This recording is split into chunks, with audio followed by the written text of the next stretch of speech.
This is EMS TV and you are watching EMS English News, and here are today's top stories. A political controversy has erupted after Congress candidate Meenakshi Natarajan had her Rajya Sabha nomination rejected in Madhya Pradesh.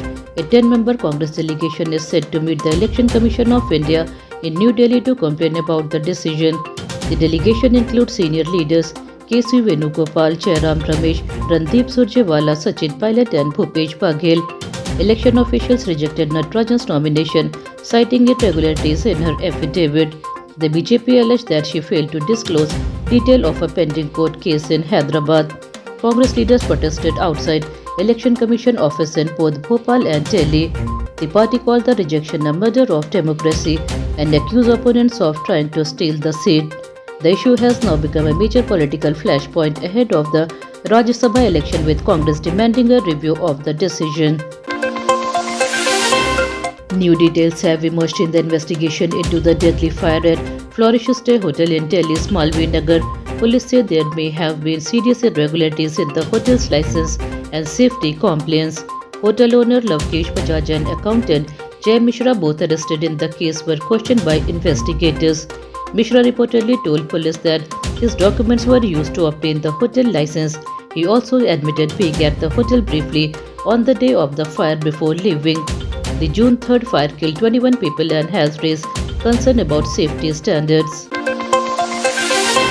The PMO has sought a report from the Ram Temple Trust over claims of ₹7 crore theft from temple donation in Ayodhya. According to sources, the PMO took the matter seriously after BJP leader Dr. Rajneesh Singh wrote a letter to Prime Minister Narendra Modi. In the letter, he demanded a CBI investigation into the alleged missing funds. The claim related to donations offered by devotees at the Ram Temple. Following the complaint, the PMO reportedly asked the Temple Trust to provide details and clarify the situation. So far, the Ram Temple Trust has not officially confirmed any theft.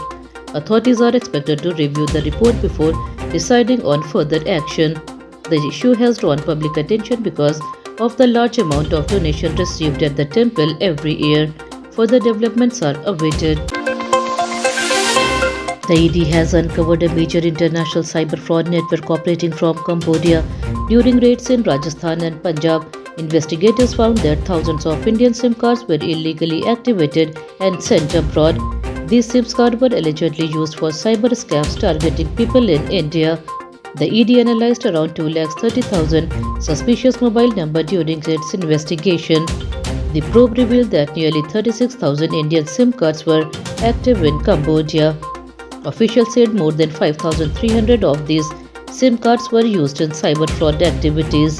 The agency is continuing its investigation to identify those involved in the network and stop further online scam. In Rohtak, a major fire in the D Park market area claimed 3 lives and destroyed several shops. Witnesses say the blaze became uncontrollable due to a series of failures. According to local shopkeeper, the fire brigade arrived nearly 30 minutes after the fire started. Falling shutters block access to some shops, making rescue efforts difficult. Fire extinguisher reportedly failed to work properly during the emergency. Petrol from parked bikes and scooters helped the flame spread quickly. Crowded condition and the fast-moving fire made the situation worse.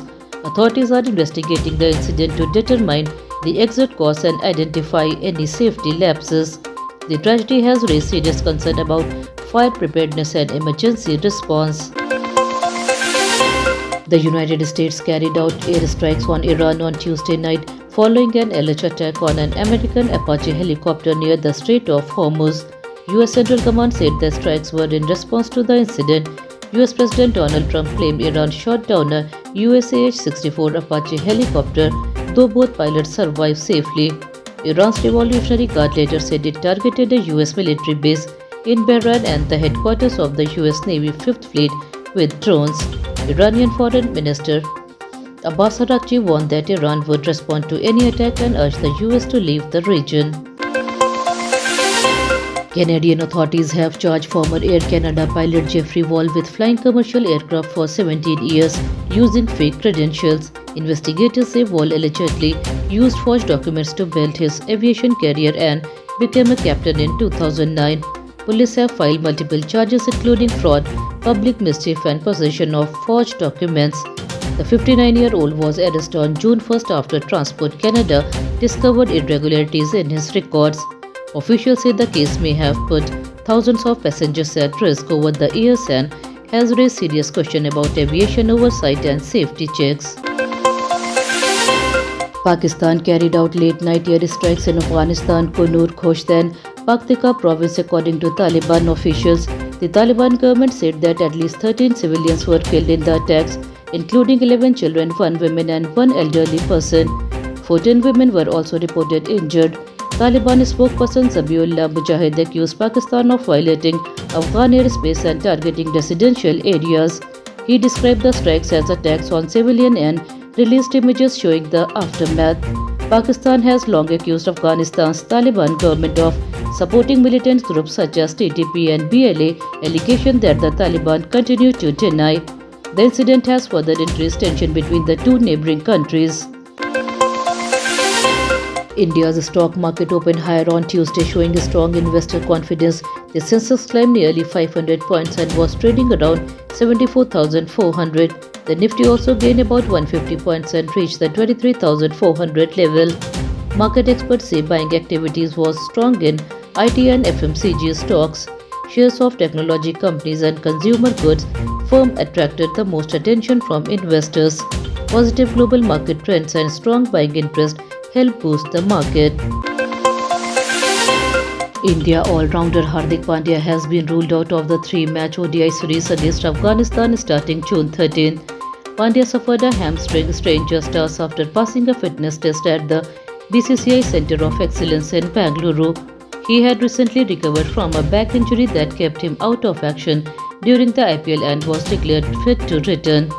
The fresh setback means Pandya will now undergo around 3 weeks of rehabilitation and will miss the entire ODI series.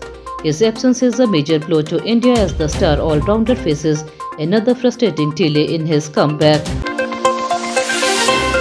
Heavy rain and strong winds disrupted normal life in several parts of Uttar Pradesh and Bihar on Tuesday.